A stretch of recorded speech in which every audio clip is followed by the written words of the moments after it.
Your Excellencies, ladies and gentlemen, dear friends,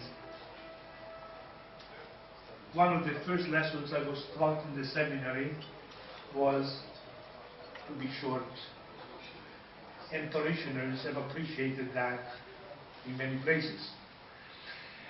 To accept a gracious invitation by Mr. Marcus Williams to attend a meeting of the Rajiv Gandhi Awards Committee is always a pleasure, and I am grateful for it. But to be invited to address this audience and to speak on the quest of global peace and harmony is an unexpected honor, a pleasing surprise, and a demanding task.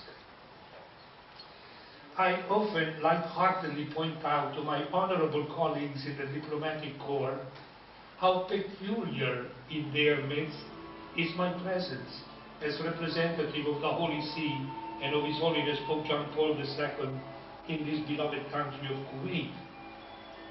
It appears, in fact, that I am the only ambassador in town who has nothing to buy and nothing to sell, who has no investment in pursuing economic or commercial exchanges, who has no offensive or defensive strategies to propose or military alliances to promote. And yet, there must be some reason why, of the 190 countries of the world, 172 have diplomatic relations with the Holy See. Surely it is a sign of profound mutual respect and of a sincere willingness to cooperate in the constant and painstaking task of building a world of justice and peace. When it comes to the negotiations, planning, and execution of peaceful solutions between rivals, the Holy See does not claim special expertise in the multifaceted details of military, economic, or political nature, but stands ready to contribute with a persistent reflection and reference to the basic principles of ethical nature that must guide all genuine human endeavors, even when seemingly no one wants to listen. Peace is one of the most beautiful words that man can speak, in any language, at any time. It is very often a word of greeting, a word of blessing, and it is always the deepest desire of every heart. It has a profound personal meaning for each individual within oneself, but at the same time it touches at its very roots the whole network of relationships between persons, within families, and among communities and countries.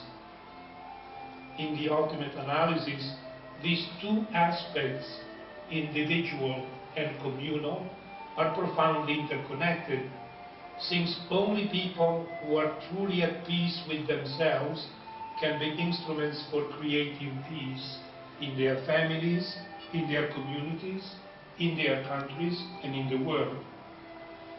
In the words of the Lord Jesus, "Blessed are the peacemakers, for they shall be called sons of God." It is, however, on the aspect of global peace that I have been asked to address myself this evening. So let's share some brief reflection. First, what is peace? There are several complementary ways of answering this question. On the one hand, at the very minimal level, peace is the absence of war, the ceasing of conflict, of violence. For millions of people in several parts of the world, this aspect of peace is certainly their most anguished desire. As a young man, I lived in northern Italy during the Second World War, and I remember the terrifying experience of the air raids, the thunder and the tremor caused by the falling bombs, the fear that the next one would hit my family in our shelter, the breathless hope that each explosion would be the last one and the air raid would cease. But the deadly stillness that followed the raids was not the peace we prayed for. It was more like the creepy silence of a graveyard. And unfortunately, there were always more bombs and more airplanes for the next night's raid. One instinctive reaction should then be, let's eliminate all the bombs, all the weapons.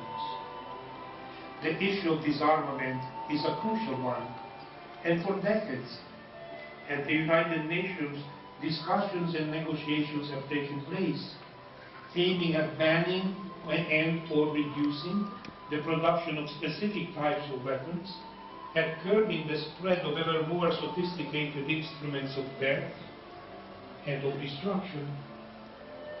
That process has been and is frustratingly slow, while at the same time, the production and sale of armaments has become the largest industry worldwide, next to drug traffic. It's interesting to know how both the armaments and the drug industry are essentially industries of death. Of course, each country claims the right to defend its sovereignty and territorial integrity. And thus, the race is on to achieve parity or superiority vis-à-vis a possible enemy. It is a never-ending spiral that absorbs incredible amounts of resources that should otherwise be used for the basic needs and development of societies.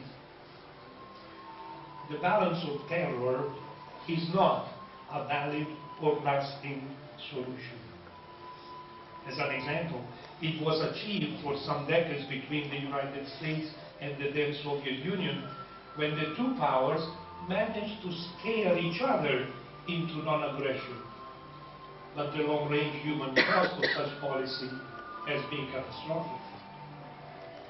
It is, however, imperative that at the international level, the issue of disarmament, beginning with serious controls on the elimination of weapons and on their production and sale, be faced with realism and wisdom before it is too late. But as I said, the elimination and or the reduction of weapons in itself are not sufficient to establish true peace. A ceasefire can be imposed, but peace cannot. Peace is a process that must be built up continuously, patiently, and generously. It is, in the definition of an ancient philosopher, the tranquillitas ordinis, the ultimate serenity of everything appropriately ordered. How wise and profound is the perception of the Asian cultures that sees harmony as the best description or even the synonym of peace.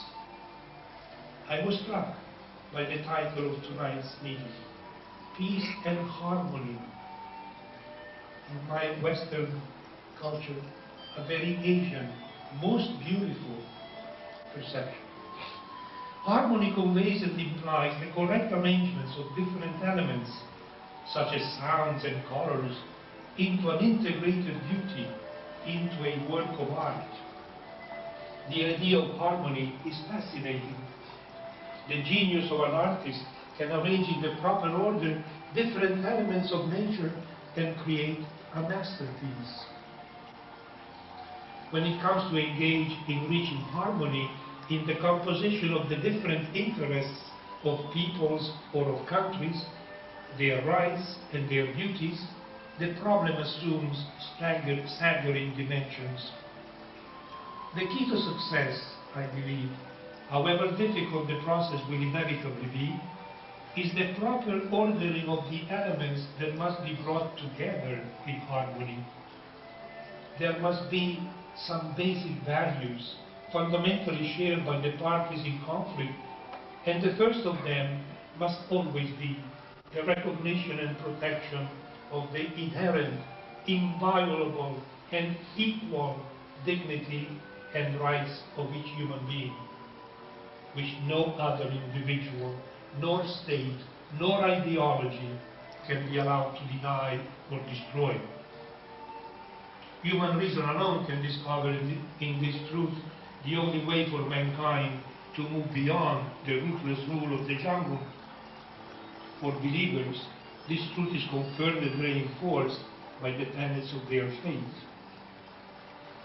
True peace between persons and countries can only be built on justice. Hence, the resolution of any conflict, within one's family or between nations, must aim at removing all forms of injustice. There is today a very urgent need to educate people, and especially the young generation, on this fundamental truth. There will not be true peace as long as individuals, as well as groups or nations, think, or what is even worse, are taught to think, that their racial origins, their religion, their wealth, their military or economic strength, their ideology, or whatever else, entitle them to trample on the dignity of weaker human beings, to oppress and exploit them by infringing on their fundamental rights. That is the sure formula for conflict, not certainly for peace. While serving at the United Nations in New York, I remember admiring at headquarters a large, colorful mosaic portraying a dove, the bird symbol of peace.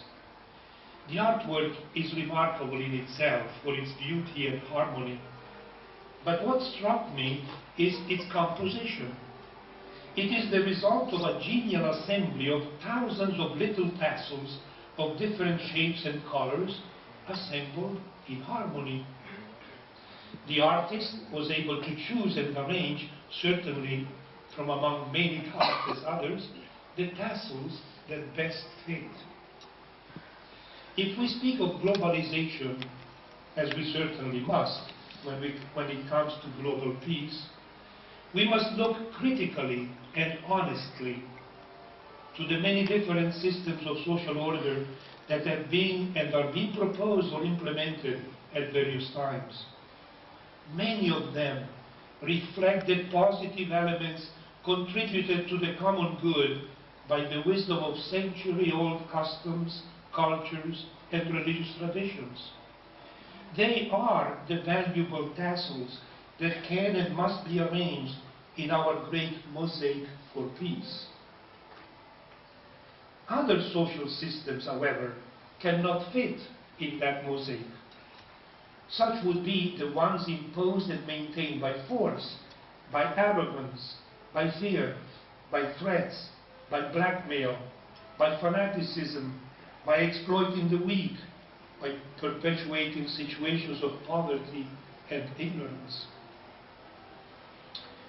Even while we are facing the very dark clouds that today threaten the world horizon, we must seriously ask ourselves, will we be wise enough, courageous enough, and generous enough to put all our efforts in choosing and in assembling the right tassels to produce a masterpiece of beauty and harmony that can be truly called peace for our generation? This is certainly my prayer and my wish. Thank you.